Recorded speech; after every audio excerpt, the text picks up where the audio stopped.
Is Roblox dying? I'm not sure. When did you start playing Roblox? Most people I know would say somewhere around 8 to 10 years ago, which makes sense given my age group, but also because 2016 was one of the biggest years for Roblox at the time. Over 100 million users joined that year alone. Maybe you're one of those players who started back then, or even earlier, and remember what they may call the golden era of Roblox. But I mean, what's changed between then and now? It all boils down to one word. Greed. But not really. It's close though. 400 million players were joined in the years between 2018 to 2019, and then thanks to the pandemic it would keep growing and growing even more. I'm sure a lot of you watching have been playing Roblox for a long time. For me, it's easily the game I played the most. Since 2012 I've had at least, 10 different accounts, and since then I've never really stepped away from the platform. But over the years, one thing has become painfully obvious. Roblox is becoming a saturated market.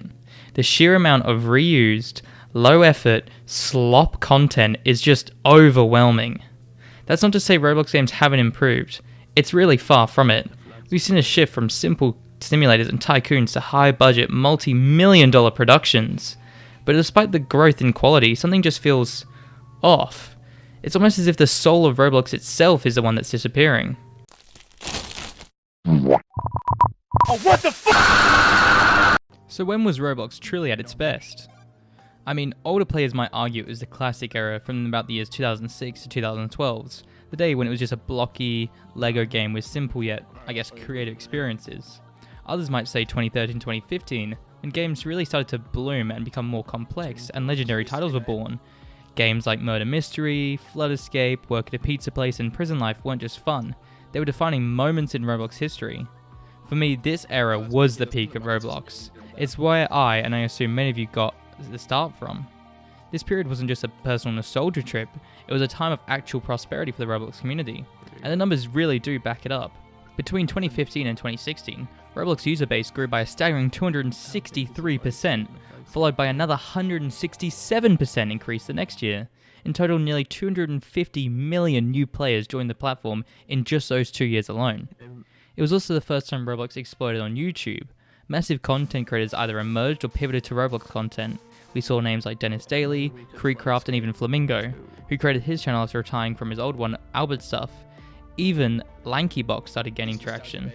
But don't worry, we'll talk about them later. Beyond simple numbers and statistics, this era was unique for several reasons. First, it was a time when, creativity flourished.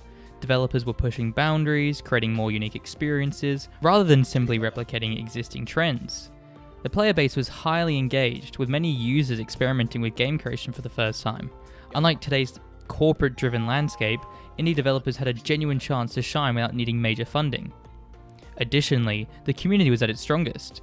Unlike today when toxicity and monetization concerns dominate discussions, the mid-2010s were full of collaborative projects and innovation.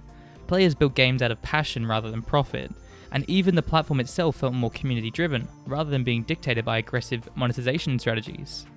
Finally, game modes were evolving in meaningful ways. Popular genres like obbies, tycoons, and other role-playing games started gaining popularity, and the seeds of today's major hits were planted. Titles like Jailbreak and Adopt Me were starting to take shape, and eventually becoming major players in the Roblox economy. Looking back, it's easy to see why many players consider this the peak of Roblox. Not just because of the nostalgia, but because of the genuine excitement and growth that surrounded the platform during this time.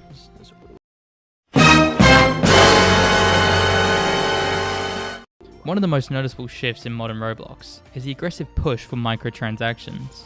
While in-game purchases have always been a part of the platform, they've now become the primary focus. Games are designed around monetization rather than gameplay, with mechanics like pay-to-win features being loot boxes and other VIP game passes dominating the experiences. Additionally, Roblox inflation and the DevEx payout issues have made it harder for smaller creators to thrive. With the cost of in-game purchases rising and developers receiving a relatively small cut, many indie developers struggle to compete against big studios that mass-produce microtransaction-heavy games. What this changes is from how Roblox gaming and games used to be made out of passion, when people used to spend hours at a time on a concept that they truly enjoyed. They would take the time to endlessly work on it and try their best to encapsulate that idea they had. Now I'll give it to these games might not have been produced into a high quality standard compared to what we see today, but the players didn't care. It wasn't about how well the game was made technically, to be fair, the most advanced games then were still incredibly simple. It was about the concept and the players would enjoy it, having fun with friends and doing what Roblox was meant to be, a social platform to enjoy and have these fun moments. And expectedly, as a company grows, it was able to pay these people in real money, and the money they would then go on to make would be going back into their games and better increasing and building upon it. It was a company paying its developers. But that's when it changes, when games will become their own companies. And as soon as something needs to be thought about corporately, a bit of the soul of the game dies right there. These games weren't just making a smaller money back on their in-game purchases and joins, they were making millions and millions of US dollars. And that sets off ideas in these people's heads, and it would change the game forever. Welcome to Bloxburg is a game I'm sure a lot of you have played, or at least heard of. Now Bloxburg has been around for a long time, being released to beta back in around 2016, and for a long time standing the test of the competition and still being one of Roblox's biggest games to date. Even though it would cost 25 Robux to play, it would bring in tens of thousands of players. People would spend hours playing this Roblox Sims game, and it was looking good for the community. In around December 2022, a Swedish video game company named Coffee Stain Studios would purchase the rights and ownership to Welcome to Bloxburg. This would be the most expensive transaction, I would say, in Roblox history, acquiring Bloxburg for 100 million US dollars. The waves coming from this would be widespread through the community, when a game like Bloxburg would be considered as worth 100 million when it was no longer as big as it once was. How much money is truly made by these Roblox developers? And with this much money on the line, how can you be so sure there is no ulterior motives by profit-minded people running games like this? I will add nothing against the Bloxburg developer, because he continued to work on the game even after the acquisition. In the early stages of researching for this video, I found out about one of the biggest games on Roblox, Brookhaven, was also acquired, which was bought by the company known as Voldex. They are known for acquiring many Roblox games and are a general conglomerate in the Roblox space.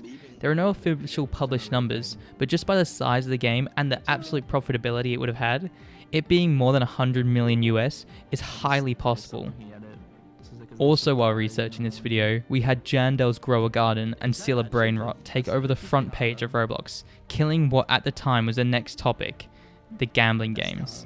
Obviously these two games have since added that features that involve it so big to the next point it will almost stay true.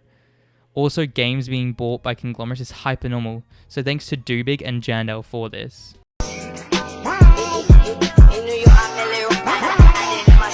I just thought for a quick side note, I would quickly cover probably the most prevalent issues in current Roblox generation, which is the prevalency of gambling in these games and how it is affecting the people. Remember when Roblox was just a blocky wonderland where kids and teens build, play, and dream? But now it just has a not so hidden dark side for gambling. And no, I'm not talking about a high-stakes poker game in Bloxburg, I'm talking about loot boxes, casino-styled games, and the black market economy of limited items. Many Roblox experiences feature mechanics that mimic gambling, from spinning mystery wheels to opening mystery crates, where many players spend their Roblox. Us hoping to hit the jackpot with rare virtual items. Some of these games outright function as online casinos, where players bet in-game currency for a chance to win bigger prizes.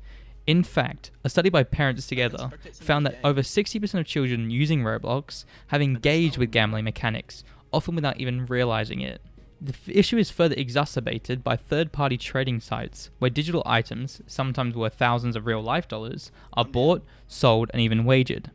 According to a recent Bloomberg report, the underground gambling scene in Roblox has exploded, with some users creating high-risk betting games disguised as harmless fun. Data from CyberSafe's Kids suggests that children exposed to these mechanics early are more likely to engage in real-world gambling later in life. A graph mapping Roblox users' spending shows a dramatic spike whenever a new limited item drops, proving how effective these gambling tactics are. It's like a digital Wild West, where young players are unknowingly sucked into addictive cycles, while the Roblox Corporation has taken steps to curb illegal gambling. Personally, I live in Australia, where it has already been dealt with and blocked out, but only because of the push of the Australian government to deal with it, not because of some ethical insight from Roblox. One person who I believe has stood at the pinnacle of this being Big Games, owned and developed by Preston, not Preston Plays Preston. This Preston has created what was at the time the biggest game on Roblox, and inside it, he was easily funding millions of dollars from kids hoping, and failing, to get the slightly bigger pet. But he didn't stop there, and he even created third-party merchandise for the kids to buy, and it was just for the low price of $250 for a toy that you could get and also get the pet in-game. This did spark loads of controversy with Roblox not allowing third-party trading, so they must have put a stop to it. And it wasn't just that. He even made the incredible move to advertise to kids NFTs, where you could buy it on the OpenSea website and then get it in-game. Really just shows how not money hungry he is, and somehow how awesome the community has become. Roblox content on YouTube has changed dramatically. In the past, creators focused on original gameplay, creative challenges, and community-driven content. Now a large portion of Roblox YouTube is dominated by mass-produced, kid-focused clickbait videos.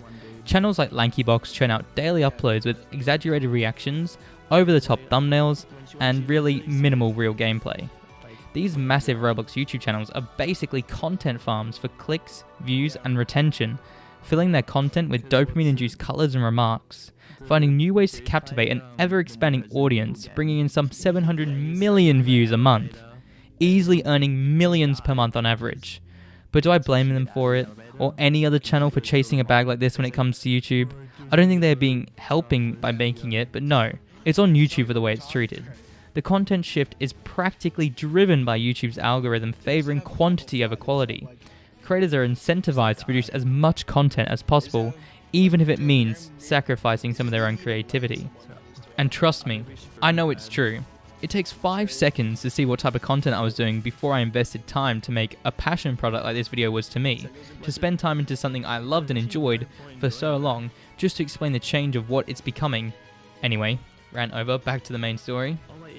As a result, younger audiences are consuming repetitive, low-effort content, which influences game trends and shifts demands towards simpler, viral-friendly games, and kids getting less out of the hours they might spend and the hundreds of possible dollars they could spend in these simple games, just to gain some fractional change. In recent years, the culture of Roblox has shifted to a much darker, much more evil side. The site is now unfortunately full of predators, and Roblox has ignored this sudden influx and even banned a staple of the community who's been battling these events, which I'm sure is something you've heard a lot about in videos recently. Well, Roblox has unfortunately always been like this. Even when I was a younger kid, there was always these sexual titles in games, and even me as a young kid had found my way into these games and interacting with those kinds of people. But the issue with today's Roblox is back then games were taken down, accounts were terminated for the slightest step out of the lines of the Roblox guidelines, and whereas today it seems that David Suzuki and his ragtag team of moderators are ignoring the rampant issues, and even exploring to make Roblox a game directed for dating and 18+ content. But I'm sure you've heard about all of those changes, so I won't dive deep into those. I'll teach you everything. Despite the current state of Roblox, there is actually a hope for the future. The platform still has a potential to thrive if changes are made to support these independent developers and prioritize creativity. A shift in YouTube content culture, supporting more of the people who make high quality videos instead of slop, would be useful. People who I enjoy watching are people like Calvin Fun, who create properly funny trolling videos. I do also enjoy the irony of the fact of people like Flamingo, but there are many creators out there who are still trying their best to climb in a Roblox community full of colourful, flashy thumbnails. Players and creators can also push back by supporting indie developers, advocating for better policies, and creating unique experiences rather than just chasing the trends. Roblox's future will ultimately depend on whether it embraces innovation or continues down the path of a corporate-driven mediocrity. But at the end of the day, it's all just what the people will enjoy and what they won't enjoy. No hate to any of the developers of these big titles. I know I'd probably do the same in that case for the amount of money they're making. I mean, except for Preston and LankyBox. They actually might be truly evil. But anyway, thanks. And remember, please, like and subscribe for more of this. Sure, bro.